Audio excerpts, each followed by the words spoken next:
আছেন। একটা গুরুত্বপূর্ণ বিষয় আপনাদের সাথে শেয়ার করতে চাই, তবে তার আগে বলে নেই, বাংলাদেশে একটা গুমট পরিস্থিতি বিরাজ করছে। কে রাষ্ট্রপতি হচ্ছেন, কে প্রধান উপদেষ্টা থাকছেন, বাংলাদেশে আসলে কি হচ্ছে, উপদেষ্টারা কোথায় আছেন, উপদেষ্টা মাহফুজ আলম এখন কোথায়, যিনি মাস্টার মাইন্ড, তিনি কি ভাবছেন, কি ষড়যন্ত্র চলছে, রাষ্ট্রপতিকে কি উচ্ছেদ করা হবে, নানাবিধ জল্পনা কল্পনা।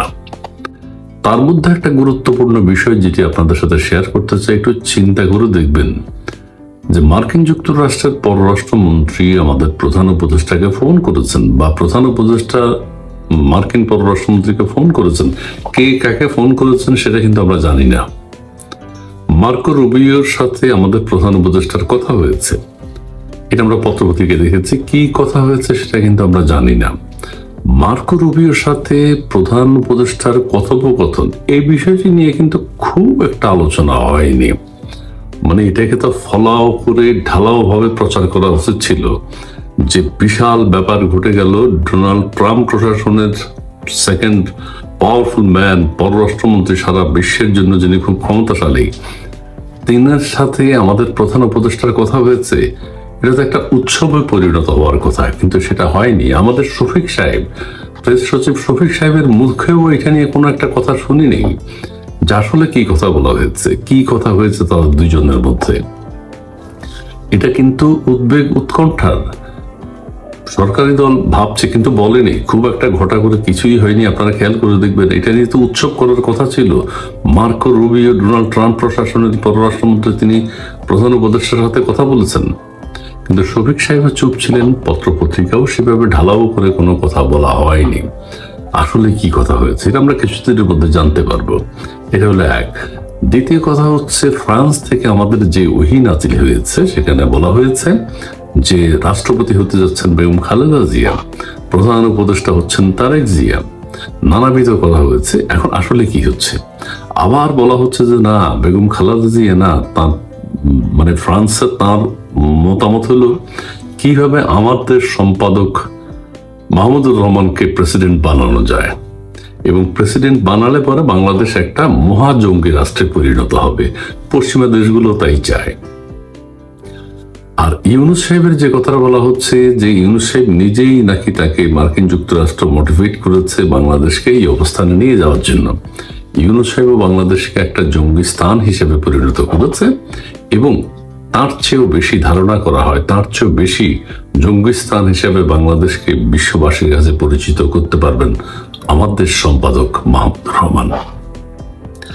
এবার বলি ভিন্ন কথা, সেটা হচ্ছে আমাদের উপদেষ্টা মাহফুজ আলম, যিনি তথ্য উপদেষ্টা, তাকে কিন্তু বেশ কয়েকদিন দেখা যাচ্ছে না, তার কোনো কথা শোনা যাচ্ছে না। সেই যে বোতল কাণ্ডের পরে মাহফুজ আলম সাহেবের কোনো খোঁজ নেই, কোনো কথা নেই, কোনো বক্তব্য নেই। অনেকে বলছেন যে তারা এই জুলাই আগস্টে আবার নতুন করে অন্য কোনো ষড়যন্ত্র করছেন। তারা কি বঙ্গভবনে অ্যাটাক করতে যাচ্ছেন রাষ্ট্রপতিকে ক্ষমতাচ্যুত করবার জন্য? তারা কি জুলাই আগস্টে যে জুলাই সনদ হওয়ার কথা সেটি রচনা করছেন, নাকি অন্য কোনো চক্রান্ত চলছে? আগামীতে নির্বাচন হবে কি হবে না, তারা কি সেই ধরনের কোনো ষড়যন্ত্রে লিপ্ত রয়েছেন? আমাদের হাসনাত আবদুল্লাহ, সারজি সাল্লাম, হান্নান মাসুদ, এদেরও কিন্তু ওইভাবে, আমাদের নুসরাত, তাসনিম জারাত, তাদেরকেও কিন্তু আমরা দেখতে পাচ্ছি না। তারা কোথায়, তারা কি করছে, কি ষড়যন্ত্র করছে, এটাও কিন্তু প্রকাশিত হবে খুব তাড়াতাড়ি।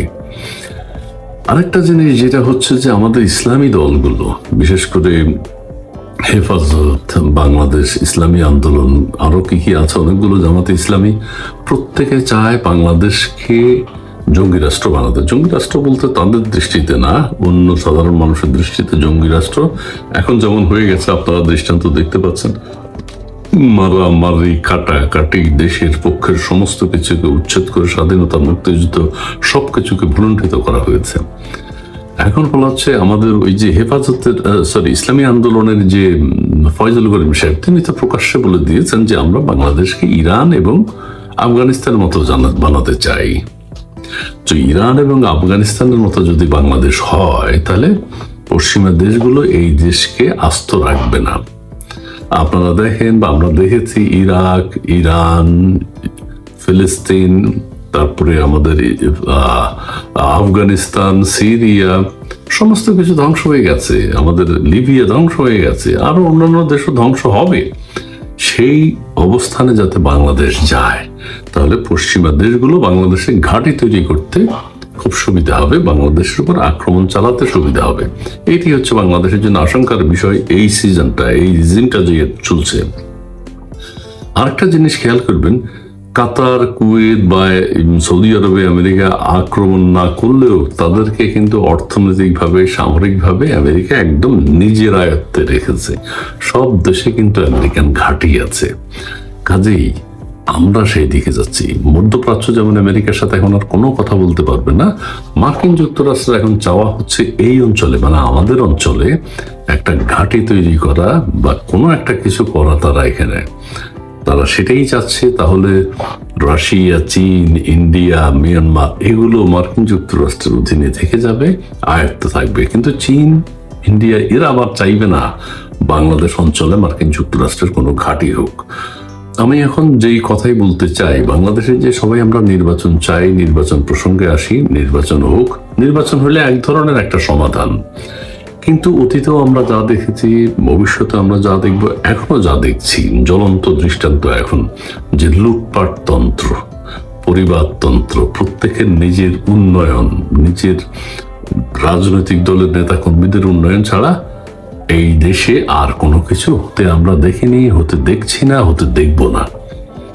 কাজে নির্বাচনও যদি হয়, একটা সিস্টেমের মধ্য দিয়ে বাংলাদেশকে কিভাবে লুট করা যায় সেটি হচ্ছে নির্বাচন। প্রত্যেক রাজনৈতিক দল দেশের মানুষের এত সেবা করতে চায় কেন? গায়ে পড়ে এত সেবা করতে চায় না, সেবক হতে চায় কেন? এটা তো কষ্ট আছে, পরিশ্রম আছে। কেন করতে চায়? একটা অ্যাপার্টমেন্টের যে সমিতি, সেটারও সভাপতি, সেক্রেটারি হওয়ার জন্য মিছিল মিটিং চলে, হতে চায়। কি কারণ? স্বার্থ আছে, লুটপাট আছে। আর রাষ্ট্রের ক্ষমতায় কেন সেবক হতে চায়, মানুষের সেবা করতে চায় কেন? লুটপাট। নিজের পরিবারের, নিজের বংশের, নিজের রাজনৈতিক দলের, সারা দেশের সম্পদ তারা লুটপাট করবেন একটা সিস্টেমের মধ্য দিয়ে। তারা ক্ষমতায় যেতে চান। এটার পরিবর্তন করতে হবে। কাজে আমাদের নির্বাচন পদ্ধতি এবং হলেও মানুষ যাতে মানুষের সাথে মানুষের মতো আচরণ করে। আমরা এখনো দেখছি না, অতীত দেখিনি, ভবিষ্যতেও দেখবো না আশা করি। এর পরিবর্তনে তো অনেক সময় লাগবে। এত আলোচনা, এত সমালোচনা, এত ষড়যন্ত্র, এত সংবিধান সংশোধন, এত নির্বাচনের, এগুলো কেন চলছে? লুটপাট এগুলো কেন হচ্ছে? কিভাবে সিস্টেমের মধ্য দিয়ে দেশকে ধ্বংস করা যায়, দেশের মানুষকে ধ্বংস করা যায়? মানুষের কল্যাণে কেউ কোনো কাজ করে না, এটাই স্বাভাবিক, এটাই হবে, এটাই হচ্ছে। তারপরেও একটা নির্বাচন হলে এক দল কেন্দ্রিক লুটপাট হবে, এটা স্বাভাবিক। সেটা হবে, তারপর আরেক দল এটাকে গ্রাস করবে। কিন্তু এই মানবিকতা যতদিন আমাদের মধ্যে জন্ম না নিবে, রাজনৈতিক দলগুলোর মধ্যে, এখন আপনারা বলতে পারেন হয়তো ইসলামী দলগুলো ক্ষমতায় আসলে তারা ঘুষ, দুর্নীতি এগুলো করবে না। তারা ঘুষ, দুর্নীতি, ঘুষ খাবে না, কিন্তু তারা ওপেন টাকা পয়সা আমাদের থেকে নেবে। হাতে হ্যান্ডশেক করতে হবে, টাকার বান্ডিল দিতে হবে। এটা এখনই তো আমরা দেখছি। আমাদের ফয়জুল করিম হুজুর সাহেবের দেখলাম যে বাচ্চারাও টাকা দিচ্ছে ওনাকে হ্যান্ডশেক করার সময়, এবং যে বাচ্চা টাকা দিচ্ছে তাকে একটা ফু দিচ্ছে। ভিডিওটা নিশ্চয়ই আপনারা অনেকে দেখেছেন। সো ইসলামী দলগুলো যখন ক্ষমতা আসবে, জামাতে ইসলাম বেহেশতে সার্টিফিকেট দেবে, অন্যান্য নানান কথা প্রচলিত আছে, তারাও যখন ক্ষমতায় আসবে তারা লুটপাট করবে অন্যভাবে। সুদবিহীন লুটপাট, ক্যাশ লুটপাট, সেগুলো চলবে।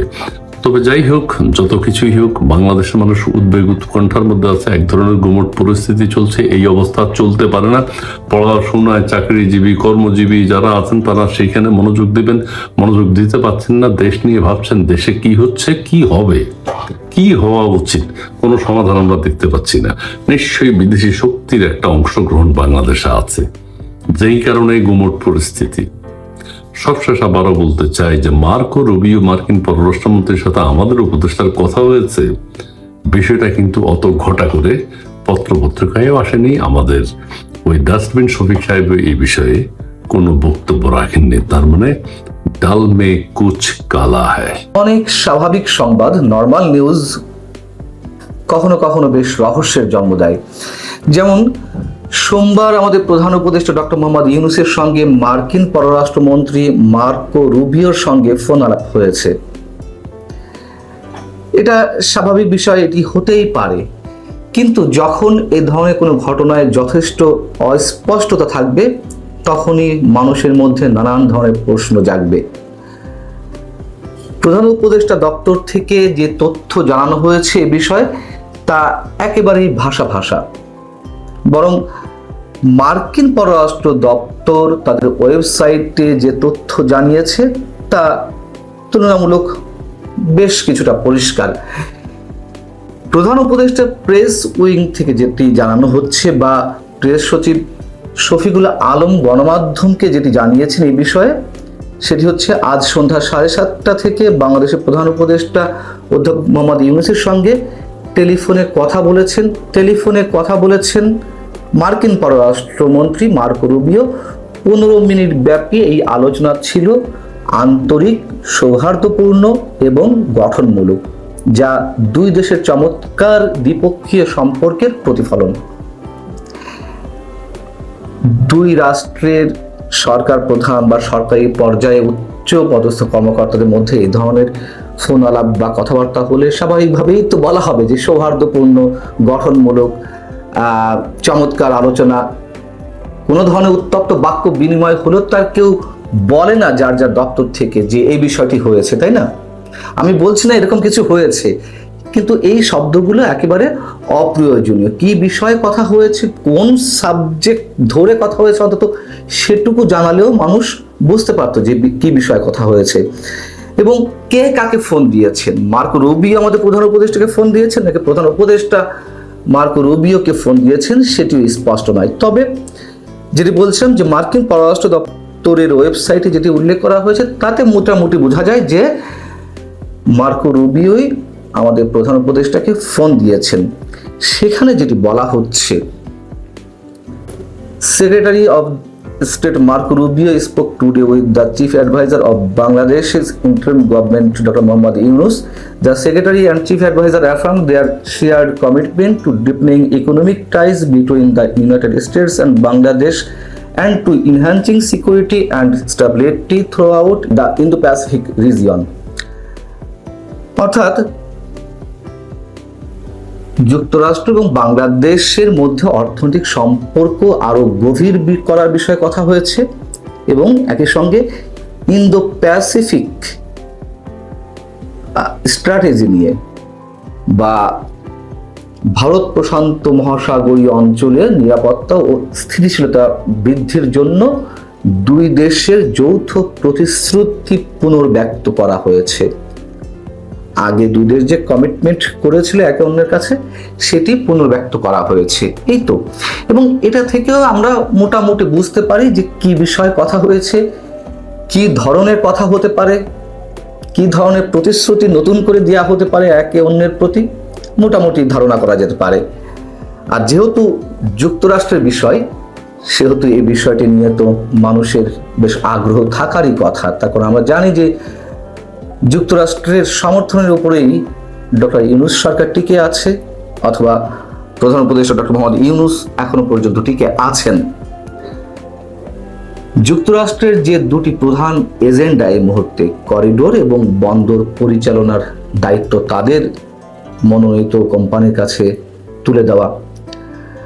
তো বন্দর পরিচালনার দায়িত্ব এর মধ্যে দেওয়া হচ্ছে ডিপি ওয়ার্ল্ডকে, দুবাই ভিত্তিক প্রতিষ্ঠান, কিন্তু তাদের সঙ্গে যুক্তরাষ্ট্রের একটা বোঝাপড়া আছে, তারা যে দেশে যায় সে দেশে মার্কিন স্বার্থ উদ্ধার করে, এগুলো পুরনো কথা। আর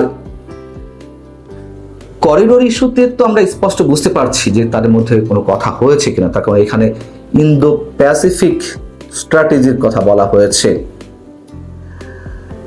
নিরাপত্তার কথা বলা হয়েছে। ইন্দো প্যাসিফিক স্ট্র্যাটেজি সে সম্পর্কে আমরা জানি, অনেক পুরনো আলোচনা। এই অঞ্চলে যুক্তরাষ্ট্র তার স্বার্থ উদ্ধার করতে চায় চীনের প্রভাব মোকাবেলার মাধ্যমে, এবং সেক্ষেত্রে অবশ্যই এই বিষয়টিতে ভারত জড়িত, একসাথে ভারতের সঙ্গেই কাজ করতে চায় বাংলাদেশকে নিয়ে। সেই জায়গা থেকে যুক্তরাষ্ট্রের আলাদা একটা এজেন্ডা আছে, তাদের বার্মা অ্যাক্ট এ বিষয়ে কথা বলেছে অনেক, এবং সে তারই অংশ হিসেবে করিডোর ইস্যুটি আমাদের তুমুল আলোচনার বিষয়, এই মুহূর্তে তুমুল বিতর্কের বিষয়। যদিও সেটি এই মুহূর্তে ঝুলে আছে এবং দেশের এই মুহূর্তে প্রধানতম রাজনৈতিক দল বিএনপি তার দায়িত্বশীলতার জায়গা থেকে করিডোর এবং বন্দরের বিষয়ে তারা যথেষ্ট হুঁশিয়ারি উচ্চারণ করেছে, এর আগে বিরোধিতা করেছে, কিন্তু হঠাৎ লন্ডন বৈঠকের পরে বিএনপি রহস্যজনক কারণে এই দুটি জায়গাতেও তারা একেবারে নীরব হয়ে গেছে এবং পারতপক্ষে সরকারকে ব্ল্যাঙ্ক চেক দিয়ে দিচ্ছে, সরকারের সব ধরনের প্রশংসা করছে। যদিও চট্টগ্রাম বন্দর বিদেশি কোম্পানিকে দেওয়ার পরিকল্পনা, রাখাইনে কথিত মানবিক করিডোর চালুর ব্যবস্থা কিংবা স্টারলিং, ইলন মাস্কের স্টারলিংকের মাধ্যমে সাম্রাজ্যবাদী চক্রের আগ্রাসনের প্রতিবাদে এই শিরোনামে বাম গণতান্ত্রিক জোট তারা রোড মার্চ করেছে।